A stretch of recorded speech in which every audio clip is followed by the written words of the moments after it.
కుక్కతో కవంకర కదా, ఏం చేయగలుగుతాం? నీకు ఎన్నిసార్లు జరిగినా మళ్ళీ నువ్వు ఎన్నిసార్లు కుక్కను చెప్పుతో కొట్టు మళ్ళీ అక్కడికి వస్తుంది కుక్క. ఎన్నిసార్లు పోలీసులు అరెస్ట్ చేసినా 7వసారి 8వసారి విడుదలయ్యాక దొంగతనమే చేస్తుంటాడు వాడు. అది పాకిస్తాన్ వక్రబుద్ధి, దానికి ఏం చేయగలం? Right sir. ఈ పహల్గా ముగ్గురు దాడి తర్వాత భారత్ పాకిస్తాన్ ఈ రెండు దేశాలు కూడా ఆంక్షలు విధించుకోవడంలో పోటీ పడుతున్నాయి. ఇప్పటికే పాక్ గగనతలాల్లో భారత్ విమానాలు ఫ్లై చేయడానికి లేకుండా ఆంక్షలు విధించింది పాకిస్తాన్. రీసెంట్గా భారత్ కూడా పాక్ విమానాలకు ఆంక్షలు విధించింది సార్, భారత్ గగనతలంలో ప్రయాణించేందుకు వీలు లేకుండా. సో దీని ప్రభావం ఏ రకంగా ఉండవచ్చు? ఆంక్షలు కాదు, యాక్చువల్గా నిషేధం విధించింది.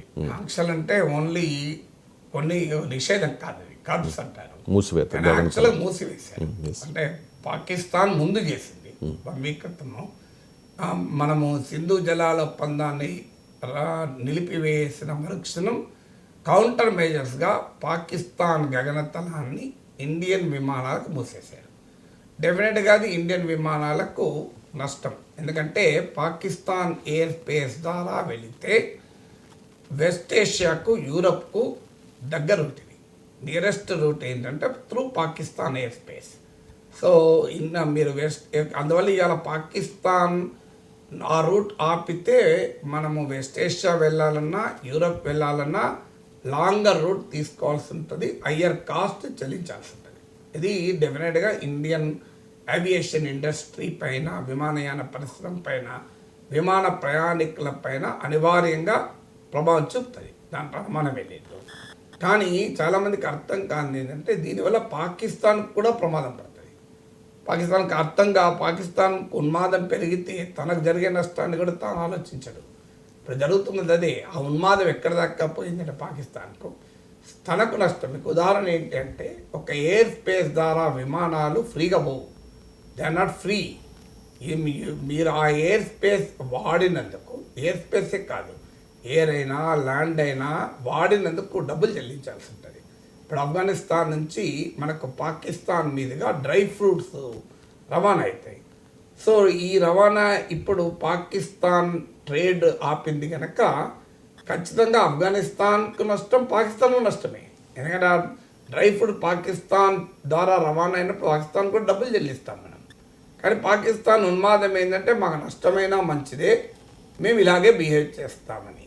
అందుకే ఇప్పుడు ఉదాహరణకు Turkmenistan, Afghanistan, Pakistan, India gas pipeline TAPI అని ప్రతిపాదించారు. పాకిస్తాన్ ద్వారా వెళ్ళినప్పుడు పాకిస్తాన్ లాభం, పాకిస్తాన్ డబ్బులు వస్తాయి.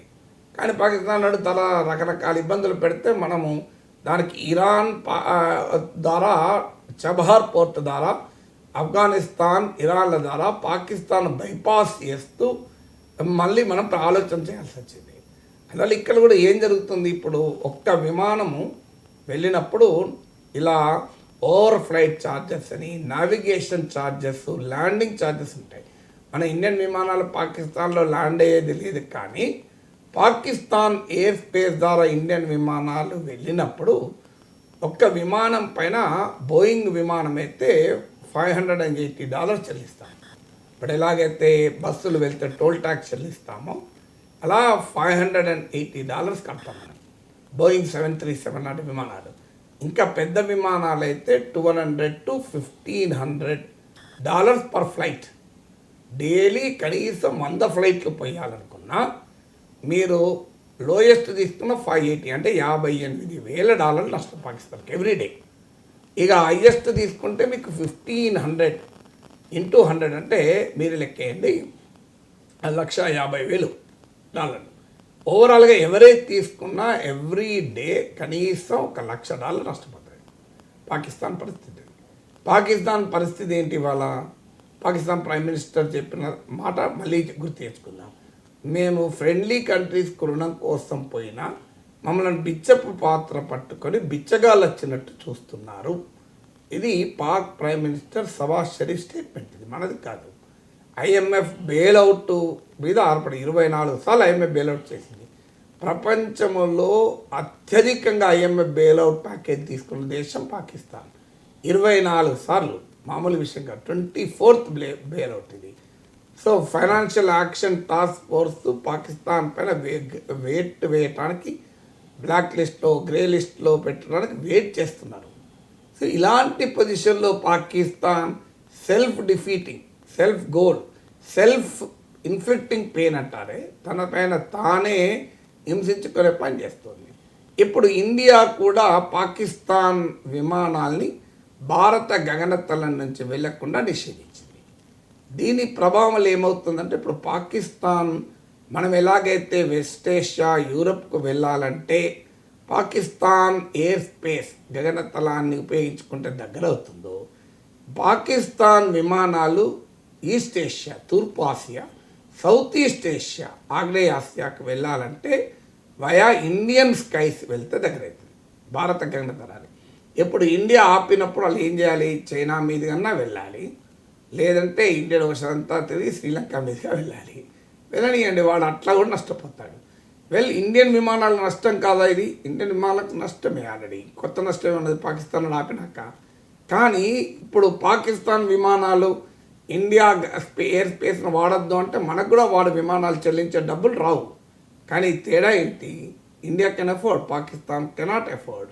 ఇప్పుడు మీరు బ్రహ్మాండమైన బిజినెస్ నడుస్తుంటుంది, ఓ వారం రోజులు షాప్ మూసేసి చార్ధామ్ యాత్రకు పోతారు, తెలిసారు కదా అని. మీరు మీ ఎకానమీ కొంప కొల్లేరవుతుందా? దివాలా తీస్తారా? మీ బిజినెస్ దెబ్బతింటుందా? మళ్ళీ వారం రోజుల తర్వాత వచ్చి తెలుసుకున్నా ఏం సేపు ఎటుపోయారు, చార్ధాం పోయారా, మంచి పని చేశారంటే నీ కస్టమర్ నీకు వస్తాడు. అదే చిన్న షాపు పెట్టుకున్నాడు ఉన్నాడు, పోటీ ఉంది, పక్కన 4 షాపులు ఉన్నాయి, ఇవి ఒక్కరోజు వారం రోజులు దుకాణం బంద్ చేసి పోయినట్టు ఏమవుతుంది? మూతపడుతుంది తెల్లారి. అందువల్ల ఎవడి కెపాసిటీ ఎంత అన్నది కదా, నీ కెపాసిటీ ఎంత, నా కెపాసిటీ ఎంత. సో 30,000 ఐటీ జాబ్ వచ్చిన వాడు రిట్రెంచ్ అయితే, బెంచ్ మీద రిట్రెంచ్ అయ్యి లే ఆఫ్ అయితే ఒక ఏడాది పాటు బతకడం కష్టం. 3 లక్షల శాలరీ, 36 లక్షలు, 50 లక్షల ప్యాకేజ్ తీసుకొని 10 ఏళ్ళు పనిచేసిన అతను ఒక 6 నెలలు లే ఆఫ్ అయితే కింద మీద కాడు.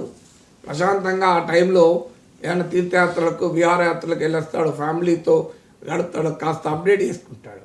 అందువల్ల ఇది కూడా అంతే. ఇండియాకు పాకిస్తాన్కి ఎఫెక్ట్ ఈ దెబ్బలు ఒకరి మీద ఒకరు ప్రయోగించుకుంటున్నాయి. కానీ India can afford, Pakistan cannot afford. అది తేడా.